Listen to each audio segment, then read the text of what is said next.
It's great to see everyone. Did I point to Shelley? For all of those who celebrate, Happy New Year. I'm here, of course, to give a citation of gratitude to Roberta. But I just want to start by saying our housing clinic, for those of you who attend our clinic, the location has changed from here, where it had always been the first Wednesday of every month, to Goddard Uptown, which is around 91st Street. There's at the Bernie Wall Center, and all of that information is out on a flyer outside. And we're having a senior resource fair like we did last year, which was a great success. We did it with Community Board 7, right? Yeah, and we'll do it again with Community Board 7.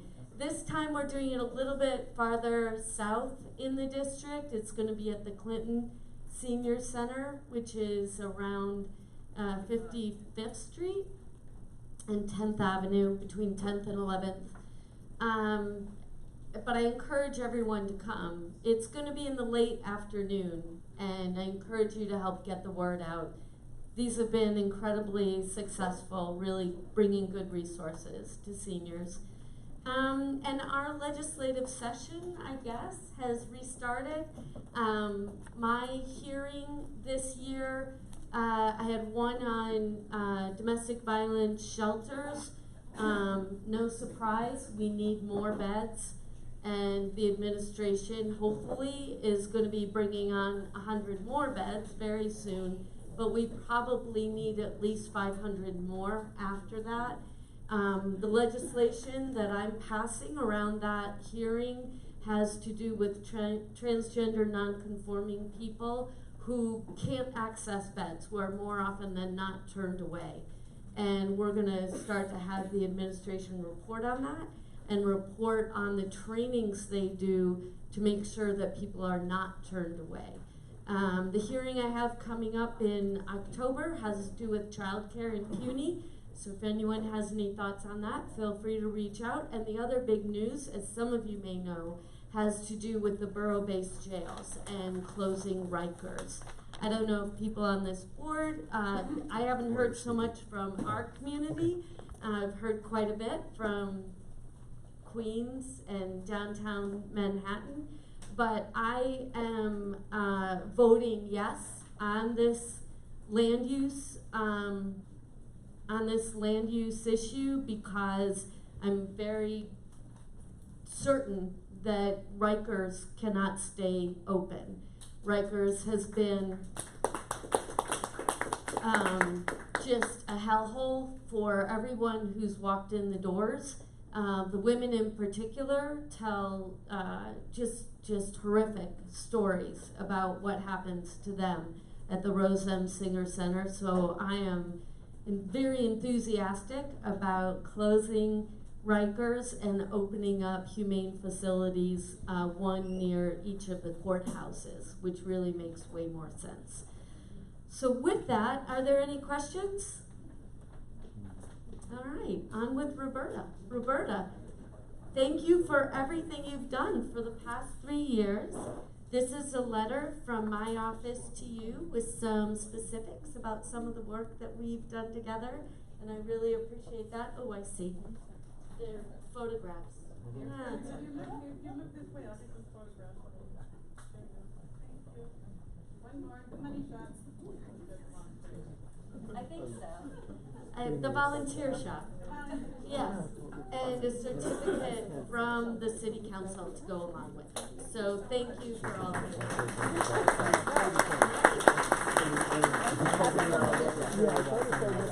Our next speaker is Lori H. from Speaker Johnson's office, followed by Gabrielle Lowenstein from Assemblymember Danny McDonald's office.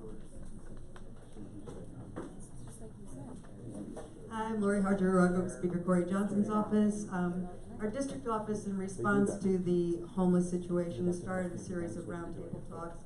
We've included the city agencies, outreach agencies, We're including NYPD and residents. And out of the first meeting, we've already had the birth of a block association, and a homeless person who one of the residents saw on a regular basis has been connected with downtown Goddard and has hopefully will be placed in housing. So we're going to continue these, we're going to brainstorm, we're going to keep informing people, and we hope to continue this until we get lots of good resolutions. We have two events, Reduce, Reuse, Repair, Recycle Fair. That's coming up October 6th, and we have a fire prevention and preparedness workshop. That'll be October 17th. Thank you.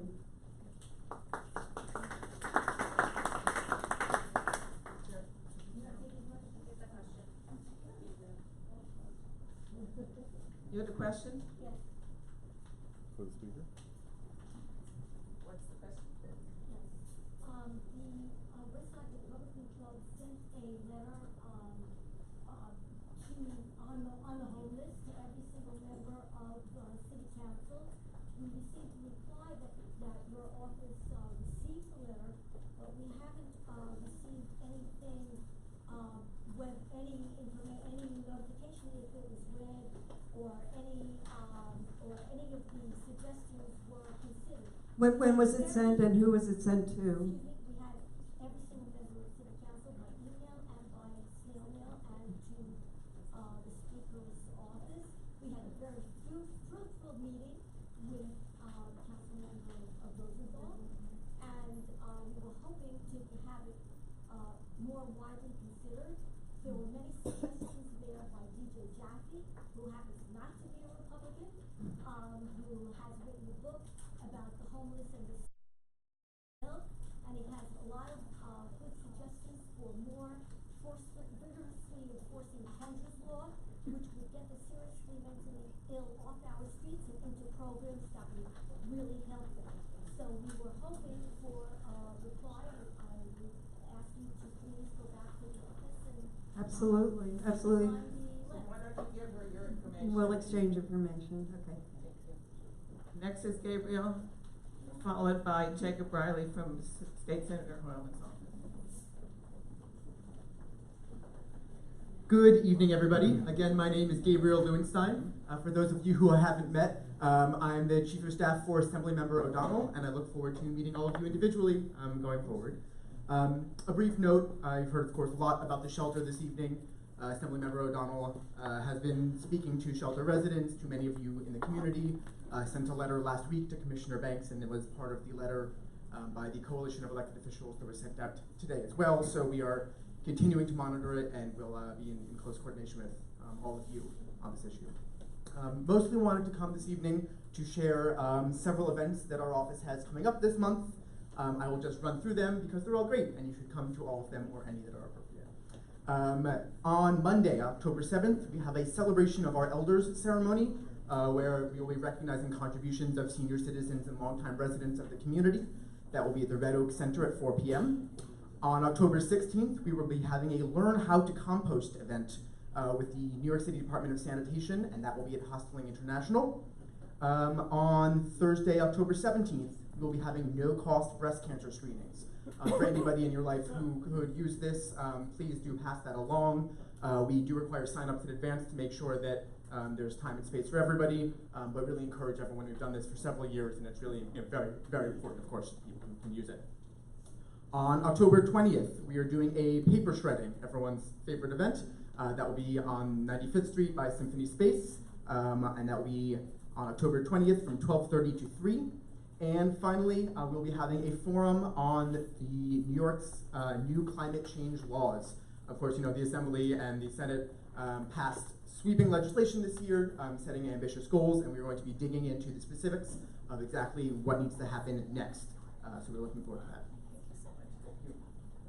Next is Jacob Riley from Senator Hoyleman. We of course also want to recognize you for all of your wonderful work. I have this commendation from Assemblymember O'Donnell for all of your Thank you so much.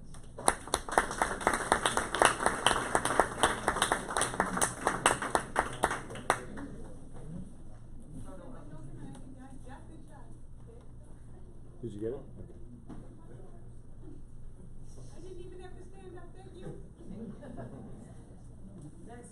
Bradley, who will be followed by Shanna Goff from State Senator Ryan. Good evening, everyone. My name is Jacob Priley with State Senator Brad Hoylman's office.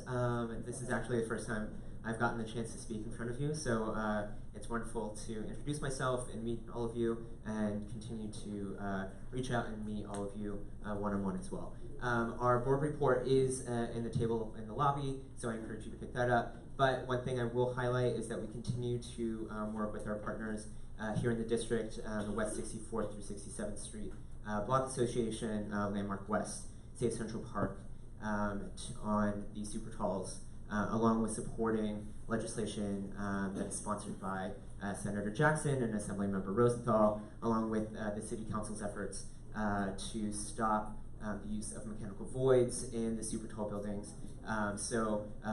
We were present at last month's BSA hearing, and we'll continue to work with our partners, Chris, on that issue. We would also like to thank Roberta for her 3 years of wonderful service. We look forward to working with you and the rest of the board in the coming years on all of the issues on the Upper West Side. So thank you so much, Roberta.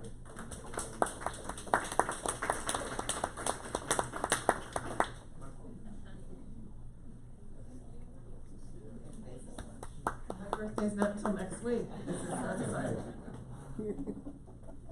Next is Shana,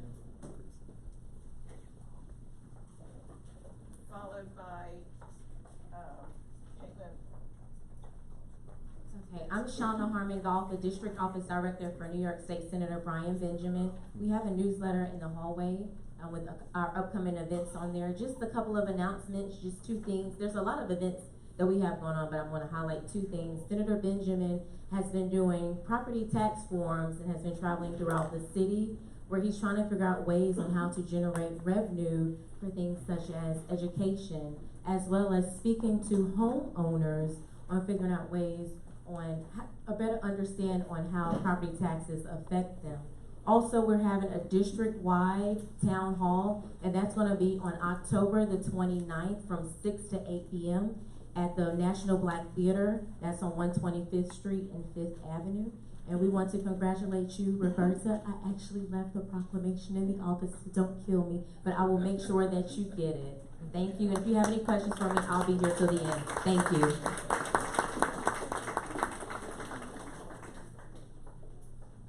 Hi everyone, my name is Caitlin. I'm from Assemblymember Linda Rosenthal's office. Just have a few quick announcements. We're having our annual flu shot day on Monday, October 7th, so you can come by our office and get a free flu shot. Just call ahead and make a reservation. Earlier last month, the Assemblymember held a bus ride with Transit President Andy Byford. I know some of you were able to attend. And we went aboard the M104 and kind of highlighted some of the chronic issues that are plaguing that route, and also have been advocating for returning schedules to the bus stops in some form. They've been removed from a lot of the bus stops in our area. And so we have got a write-up in our newsletter about that if you want to hear more. Just one last thing, the Assembly member was really shocked in June to learn about the presence of lead paint in 900 elementary schools citywide, and she is going to be introducing in the new session some legislation that would create a more robust protocol for inspecting and remediating lead in our public schools. And so be on the lookout for more information about that coming up next session. And thank you so much, Roberta, for all your service. It's been a real pleasure working with you. Caitlin, Assemblymember Linda Rosenthal.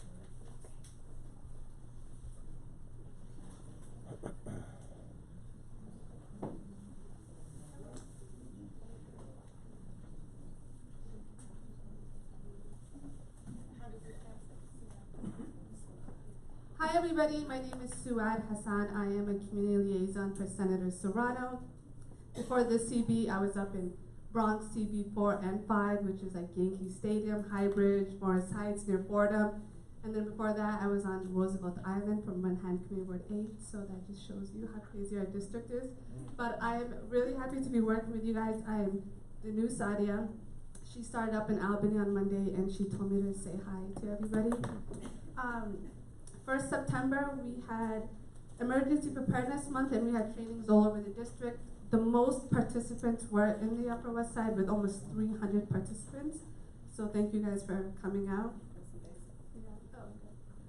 My coworker Jose Ramon is on the Upper West Side every Wednesday, so he's in various locations. For this month, we have MTA Access-A-Ride. Earlier today, he was at Project Find, and he said there was a lot of traffic, a lot of questions being asked by seniors about all the trouble that Access-A-Ride has. We'll also be partnering up with NYPD for scam prevention. The senator in September had 2 legislative updates, one with his colleagues in Manhattan and one with his colleagues in the Bronx. He also announced $50,000 in state funding for library programming, which also includes St. Agnes Library. And I think that's all. Okay. Thank you guys, and I look forward to working with you.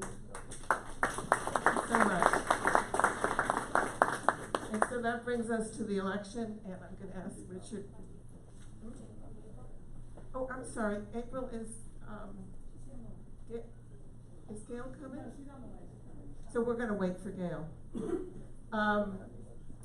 So Richard Ash is going to chair this part of the meeting. The election committee is Richard, Joshua, Barbara, and Louisa. Okay, it's a pretty simple process. Each candidate, starting with chair, is going to speak for 3 minutes. At the conclusion of the 3 chair candidate speeches, there will be a short period for questions. Then 3 candidates for vice chair, same thing, 3 minutes each. And then a secretary. There are only 2 candidates, and there are 2 open positions, so their speaking is optional. Hint, hint. I drew lots to see who went first, second, and third. The first candidate for chair is Amy Hyman. Somebody keep track of the 3 minutes.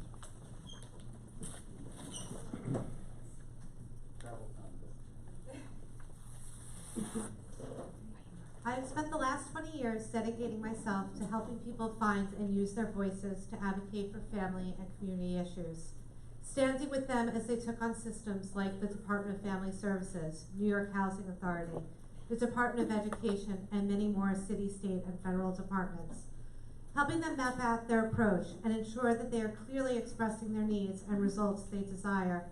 This work has been difficult and exhausting at times, and sometimes outcomes do not favor the families or the community. At no point did my passion or dedication waver in the process. I've worked tirelessly to ensure the children of the Frederick Douglass houses and the surrounding areas are given the academic supports necessary to be successful for the last 10 years. Using data and looking at trends in the public schools has allowed me to identify areas that the schools were struggling to meet for these children.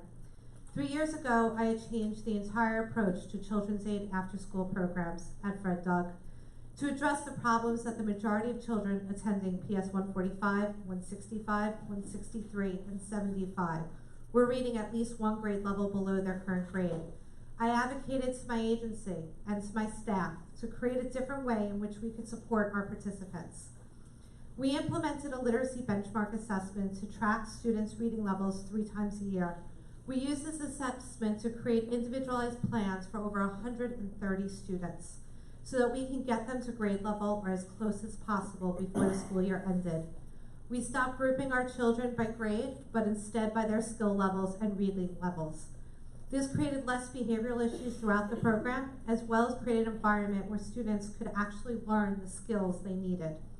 This change has allowed students to be successful and build the foundations necessary to gain academic support. It was not popular with my families, my students, or my staff. I persisted and helped them understand why it was important. Within 3 years, we went from 88% of our students reading at least 1 grade level to below to 49% in June. Why do I tell you this, and how does this relate to being the chair of this board? As the chair of the board, you will gain someone who is willing to challenge the process, Be creative, dedicated, see the long-term perspective of the work, collaborative, compassionate to the community's needs, and an advocate even when the odds are against them or the cause. As the chair of the board, my number one priority is to ensure that all board members and community members are given a forum to be heard. It is the role of the chair to ensure that the board and the community members have positive experiences when they attend our meetings, and that all perspectives are heard and taken into consideration. At times, this can be challenging. One strategy I'd like to employ is to ensure that the public and the board are made aware of our committee agendas in a timely manner. It is my hope that the public and all board members will use the committee meetings as a soundboard to express their time. Okay, so I'm going to jump to conclusion. Okay. When you vote tonight, I ask that you think about the board's needs right now, 6 months from now and a year from now. Which candidate can get us there? Think about the candidate will empower you and the community to have a voice that is heard and respected. Which candidate will facilitate conversation and not direct it? Which candidate will allow for debate? Which candidate will allow board members to step up to leadership positions? I will give this position the same amount of effort and dedication as I do my family and work, both who fully support me. I am the person to help us address the issues of the past, help us move forward, and plan for our future. Thank you. Our next speaker is Mark Diller. Amy's already used 30 seconds of his time. That's great. I didn't use all my time as a candidate. I was good. Thank you. My name is Mark Diller. And I give my thanks to the election committee. I give my thanks to all of you who've taken some time to speak with me and with the other candidates. It'll make for a better process for all of us. And I give my thanks to Jay and to Amy for making this a good race, because we have differences, but we are all in your camp and ready to serve you, just perhaps in slightly different ways. So this is good for our board, and I endorse and thank them. I believe in our board's ability to be a change element and a path to things that are good for our community. I know we're only advisory, but that is a force that we can marshal. There are some agencies, obviously, that pay more attention to us than others, but we, through our efforts, can make that advisory role into one that is important for ourselves, for the causes that bring us to sit around this table, and for the community that we serve. In terms of my experience, I'm a lawyer, so perhaps I've just lost 3 votes right there, but I'm a lawyer, therefore words matter to me, and how they're used matter to me. I think that I try to bring that to every experience that I share. In terms of my experience on the community board, I am currently the chair of the Preservation Committee, and you'll hear me tonight about a rear yard addition. I formerly chaired the Youth Education and Libraries Committee, and I was the chair of this board for 2 years between 2011 and 2013. Some of the proudest moments of my experience on this board were using our collective voice, as well as the incredible power of then council member Gail Brewer, as well as the information that I learned from all of you, to advocate for a much bigger school and to have it built entirely at developer expense down in what we used to call Riverside Center, and now I believe they call it Waterline Plaza. The result of that is that we had space enough to help make a dent in the segregation of our schools here on the Upper West Side. And that is something that I think we can all be very proud of, having had a part in. And also, it's a little bit of a clue about how important ULURP is, because without ULURP, we don't get the power to make that negotiation. There are other things I'm proud of, but I know I'm time limited here. So what does my experience on this board mean for you? What it means is, among other things, that there's a number of things where the chair of the board has somewhat unilateral power. My experience gives me the confidence to share that power where it's useful and where it can bring us together. It means that things like nominating committee chairs, appointing people to committees, things like this that can be done unilaterally don't have to be. Obviously, you can't make a decision with 50 people trying to sit around a table and cast lots. But it gives me the ability to delegate where delegation makes sense, and to employ and to bring out of each of us the voice that we need in order to, in turn, represent our constituents. How am I doing for time? 30 seconds. Okay. It also means that I know when to be empathetic and try to unbundle what it is that someone who comes to us with a cause or a concern, often interlaced with a, often interlace with a bunch of other things that we need to discern how to pull apart in order to make them able to get what they need out of our interactions with them. I'll stop there and just ask for your support. I believe that going together, we can make our voice and the voice of those whom we represent heard by those who need to hear it. Thanks very much.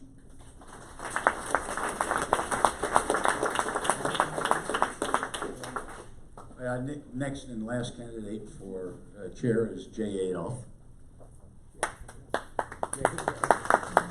Thank you. If I were to be elected chair, my goals basically fall into two main categories. The first would be enhancing the influence and the impact that this board can have on the various processes that affect our community. And the second is focusing on how we conduct our business. I've mentioned to several of you who I've spoken with during this process that we have close to 230,000 people in this community district. If we were a city, we would be the third largest city in the state of New York. We're bigger than Albany, we're bigger than Syracuse, we're bigger than Rochester, and I think our behavior has to reflect the influence that we can have. So one of the first specific things that I would do is create an entity, probably a task force, possibly a subcommittee, to closely monitor legislation on the state level and on the city level so that we can get in front of the proposals that ultimately can affect our community. We're often called on to approve or consider bills that are pending in the council and in the state legislature, but often the work has been done, hearings have been held.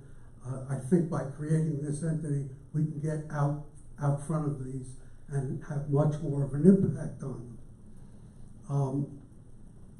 In that regard, I've been on a couple of task forces, and I've worked with our city council person and our assembly member, drafted bills, one of which was introduced by Linda Rosenthal, and ironically actually passed the state Senate, and again ironically when it was Republican control. It's still sitting in the assembly now. And I did the same with Helen Rosenthal's office as well. As to the function of our committees, I believe the committee should have more autonomy. It's not my nature to be a micromanager, and I have no intention to insinuate myself into the committee process. I believe the chairs of the committees should be the point people on the issues that fall within the jurisdiction of their committees. They should be the first point of contact with our elected officials, with the city agencies,